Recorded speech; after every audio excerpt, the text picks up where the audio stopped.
اور لوگ آپ کے سلام پھیرنے کے انتظار میں تھے، کب برا آپ نے تکبیر کہا، وہ جالسن اس حال میں کہ آپ بیٹھے ہوئے تھے، وہ سجدہ سجدتین اور آپ نے 2 سجدے کیے، قبل ان یسلم سلام پھیرنے سے پہلے، ثم سلم پھر آپ نے سلام پھیرا۔ اخرجہ السبع 7 محدثین نے اسے روایت کیا ہے۔ 7 محدثین کا مطلب یہ ہے کہ کتب ستہ کے جو مؤلفین ہیں ان کے ساتھ پھر امام احمد رحمہ اللہ، ان 7 نے اسے روایت کیا ہے۔ وہذا لفظ البخاری، اور یہ جو الفاظ ہیں بخاری کے لفظ ہیں، آپ نے جو پڑھا وہذا لفظ للبخاری، لیکن میرے پاس جو ہے وہذا لفظ البخاری بول کر لفظ البخاری، وہ فی روایت لمسلم، اور مسلم کی ایک روایت میں ہے، یکبر فی کل سجدۃ وهو جالس، ہر سجدے کے وقت پر آپ تکبیر کہتے تھے اس حال میں کہ آپ بیٹھے ہوئے تھے، وسجد الناس معه، اور لوگوں نے بھی آپ کے ساتھ سجدہ کیا، غالباً آپ نے یسجدو اس نسخے میں یسجدو ہے، اور لوگ آپ کے ساتھ سجدہ کرتے تھے۔ مکان ما نسی من الجلوس، مکان ما نسی من الجلوس، بیٹھنا جلوس پہلے تشہد میں جو آپ بیٹھنا بھول گئے تھے اس کی جگہ پر، اس کی تلافی کے طور پر، اس کی تلافی کے طور پر جو آپ 2 رکعتوں کے بعد بیٹھنا بھول گئے تھے اس کی تلافی کے طور پر آپ نے یہ 2 سجدے کیے تھے۔ تو یہ حدیث ہے، اس حدیث پر اب آپ غور کیجئے، یہ سجدے سہو کے باب میں جو ہے پہلی حدیث ہے۔ سجدے سہو کے اس باب میں جو پہلی حدیث ہے اس میں اب آپ یہ بتائیے کہ جو تشہد اللہ کے رسول صلی اللہ علیہ وسلم سے سہو ہو گیا تھا، اس میں پہلے 2 رکعت کے بعد جو تشہد ہے، جو قاعدہ ہے بیٹھنا ہے، یہ نماز میں رکن کہلاتا ہے یا واجب کہلاتا ہے؟ شیخ واجب، واجب کہلاتا ہے۔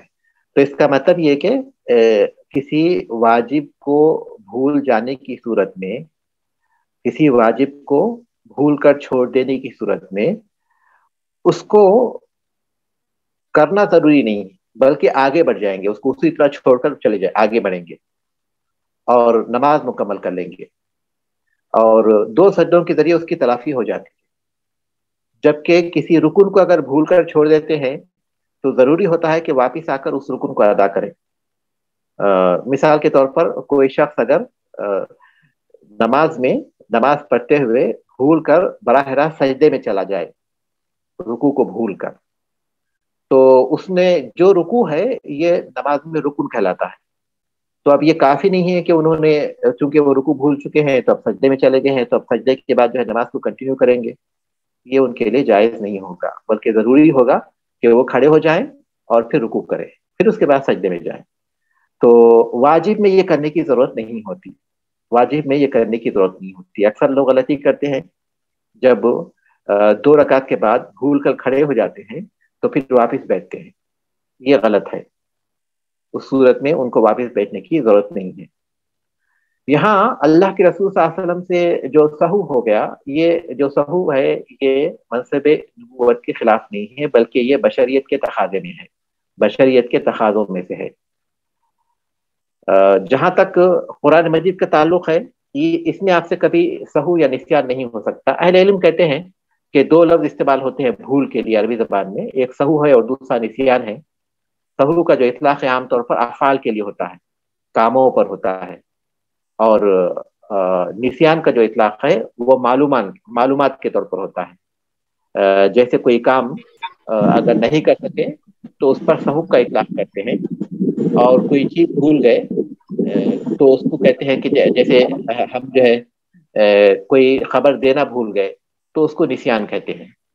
لیکن یہ دونوں ہم معنی لفظ ہیں، ایک کی جگہ پر دوسرے استعمال کرتے ہیں ہم لوگ کو۔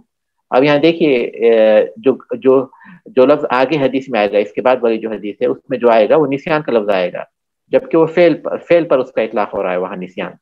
تو شیخ آپ ایک نے دوسرے بتایا سہو کا اطلاق کاموں پر ہوتا ہے اور نسیان کا اطلاق معلومات، ہاں معلومات وغیرہ پر ہوتا ہے، لیکن یہ دونوں الفاظ ایک دوسرے کی جگہ پر استعمال ہوتے ہیں، جیسا کہ آگے حدیث سے بھی ہم کو آئے گا۔ اللہ کے رسول صلی اللہ علیہ وسلم، اللہ کے رسول صلی اللہ علیہ وسلم سے شریعت کے احکام کے تبلیغ میں، اس کے پہنچانے میں نسیان کا کوئی امکان نہیں، کیونکہ اللہ تعالیٰ نے فرمایا سنقرئک فلا تنسا، ہم آپ کو پڑھائیں گے، آپ ہرگز نہیں بھولیں گے۔ لیکن بشری تقاضوں کے طور پر عملی واقعات گواہ ہیں کہ آپ سے سہو ہوتا ہے عمل کے باب میں۔ یہ دو وجہ سے آپ سے سہو ہوا ہے، ایک بشریت کے تقاضے کے طور پر، اور دوسرا امت کو تعلیم دینے کے طور پر، امت کو تعلیم دینے کے لیے تاکہ سہو ہونے کی صورت میں کون سا طریقہ اختیار کیا جائے۔ تو بہرحال اللہ کے رسول صلی اللہ علیہ وسلم جب 2 رکعت کے بعد کھڑے ہو گئے تو الفاظ ہیں کہ فقام الناس معہ، لوگ بھی آپ کے ساتھ کھڑے ہو گئے۔ اس کا مطلب ہے کہ اگر کھڑے ہو گئے تو پھر واپس نہیں آنا چاہیے، اور دوسری بات ہے کہ مقتدیوں کو بھی کھڑا ہو جانا چاہیے۔ ایسا نہیں کہ مقتدی جو ہے بیٹھے رہیں گے، نہیں۔ ہاں البتہ اگر 4 رکعت کے بعد اگر امام بھول کر کھڑے ہوتے ہیں، 4 رکعت کے بعد، یہ ظہر کی اثر کی نماز ہے، 4 رکعت ہے، وہ 5ویں رکعت کے لیے اگر امام کھڑے ہو جاتے ہیں اور مقتدیوں کو یاد ہے، تو ایسی صورت میں وہ ہرگز نہیں کھڑے ہوں گے، بلکہ وہ بیٹھے رہیں گے، بھلے ہی امام 5ویں رکعت پڑھ لے، لیکن وہ اس کے ساتھ اگر ان کو علم یاد ہے ان کو، تو کسی بھی طرح وہ اس کے ساتھ نہیں شامل ہو سکتے، کیونکہ نماز 4 رکعت سے زیادہ نہیں ہے، 4 رکعت والی نماز ہے وہ۔ تو لیکن تشہد، پہلے تشہد میں اگر امام کھڑے ہو جاتے ہیں تو ان کے ساتھ کھڑے ہو جائیں گے، اور پھر اس کے بعد نماز ختم ہونے سے پہلے، یعنی آخری قاعدے میں، آخری تشہد میں ساری چیزیں پڑھ لیں گے جو کہ وہاں پڑھنا چاہیے اس مقام پر۔ اس کے بعد پھر 2 سجدے کریں گے، اور ہر سجدے میں تکبیر کہیں گے، اور اس کے بعد اس کے بعد جو سجدے کریں گے تو آخری میں سلام پھیریں گے۔ یہ طریقہ ہے سجدے سہو کا۔ سجدے سہو کا ذکر جو ہے سلام سے پہلے بھی آتا ہے، سلام کے بعد بھی آتا ہے، دونوں میں سے کسی کو بھی اختیار کیا جائے، کوئی حرج کی بات نہیں ہے۔ لیکن بعض علماء کہتے ہیں کہ اللہ کے رسول صلی اللہ علیہ وسلم نے جس جگہ پر سلام سے پہلے کیا ہے وہاں سلام سے پہلے کرنا چاہیے، اور جہاں سلام کے بعد آپ نے کیا ہے وہاں سلام کے بعد کرنا چاہیے۔ اب یہاں ہم کو یہ بات تو معلوم ہو گئی کہ اگر جو ہے پہلا قاعدہ چھوٹ جاتا ہے تو ایسی صورت میں سلام سے پہلے سجدہ کریں گے۔ یہ بات تو اللہ کے رسول صلی اللہ علیہ وسلم کے اس عمل سے ثابت ہوتا ہے۔ شوکانی رحمۃ اللہ علیہ کہتے ہیں کہ نماز میں اگر کمی واقع ہو جائے تو سلام پھیرنے سے پہلے کریں گے۔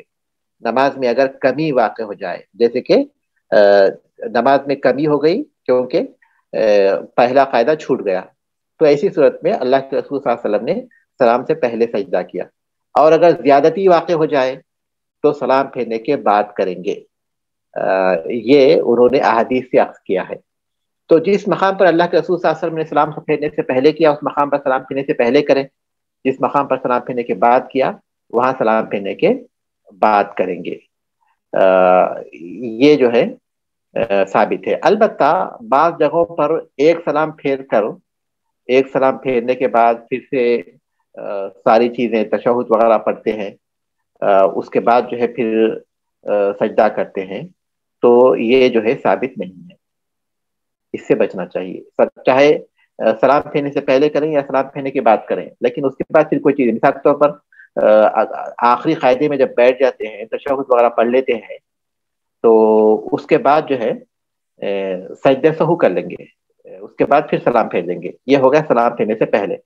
اگر سلام پھیرنے کے بعد کرنا چاہیں گے تو سلام پھیر دیں گے، اس کے بعد پھر 2 سجدے کریں گے، اس کے بعد پھر سلام پھیر دیں گے، کوئی چیز پڑھے بغیر، کیونکہ جو پڑھنے کا مقام ہے وہ تو گزر چکا، وہ ہم لوگ پڑھ چکے ہیں، آخری قاعدے میں پڑھ چکے ہیں، تو وہاں کچھ پڑھیں گے نہیں، بلکہ بغیر پڑھے کے سلام پھیر دیں گے۔ ٹھیک ہے، کوئی سوال کرنا چاہ رہے تھے؟ کیجیے۔ جی شیخ، آپ نے کہا کہ 5 رکعت اگر امام جو ہے وہ 5ویں رکعت بھی پڑھ لیں تو کیا اس موقع پہ مقتدی سبحان اللہ کہہ کے اس کی توجہ نہیں دلائیں گے اس طرح؟ مقتدی تو دونوں صورت میں توجہ دلائیں گے۔ پہلے قاعدے میں بھی اگر امام اٹھ کر کھڑے ہو گئے ہیں تو سبحان اللہ کہہ کر توجہ دلائیں گے، لیکن کھڑے ہو جائیں گے امام کے ساتھ، لیکن امام کو توجہ ضرور دلائیں گے۔ اور دوسرے قاعدے کے بعد اگر امام کھڑے ہوتے ہیں تو یقیناً سبحان اللہ کہیں گے، کہہ کر وہ بیٹھے رہیں گے، بھلے ہی امام کو چاہیے کہ واپس آ جائے، امام کو چاہیے کہ بھلے ہی وہ سورہ فاتحہ شروع کر چکا ہو، لیکن جب اس کو یاد دلا دیا گیا کہ وہ 5 رکعت پڑھ رہا ہے تو ایسی صورت میں اس پر واجب ہے کہ وہ واپس آ جائے، واپس آ کر پھر سجدہ سہو کے ذریعے اپنی نماز کی تلافی کر لے۔ لیکن اگر امام کو معلومات نہیں ہوتے ہیں، بعض جگہوں پر ایسا دیکھنے میں آیا ہے امام کو معلومات نہیں ہوتے ہیں اور وہ جو ہے 1 رکعت مکمل کر لیتا ہے، تو ان کو جو ہے کھڑے ہونا جائز نہیں، کیونکہ اگر یہ کھڑے ہو جائیں گے تو ان کی نماز باطل ہو جائے گی، کیونکہ 5 رکعت کو انہوں نے شامل کر لیا جانتے بوجھتے۔ امام تو نادان جہالت کی وجہ سے کر رہا ہے، یا پھر اسے وہ سمجھ رہا ہے کہ 4 رکعت بول کر رہا ہے، لیکن ان کو تو یاد ہے، تو ایسی صورت میں ان کے لیے کھڑے ہونا جائز نہیں ہے، بلکہ وہ بیٹھے رہیں گے۔ اب اس صورت میں یا تو اپنی نماز کو اکیلے الگ کر لیں گے، یا پھر یہ کہ امام کا انتظار کریں گے یہاں تک کہ پھر وہ جب قاعدے میں بیٹھے گا تو اس کے ساتھ سلام کریں گے، لیکن وہ اس کے ساتھ کھڑے نہیں ہوں گے 5 رکعت کے لیے۔ جی جزاک اللہ خیر۔ وہی آگے انشاءاللہ۔ میرے خیال سے ہم لوگ اس سبق کو آج یہیں روکتے ہیں۔ ایک بار آپ لوگ جو ہے وہ باب بھی دیکھ لیجئے جو سجدہ سہو کا باب جو ہم لوگ عمدۃ الفقہ میں پڑھے ہیں، تو اس کے بعد پھر انشاءاللہ آئندہ ہفتہ اس کے سبق کو ہم لوگ آگے بڑھیں گے۔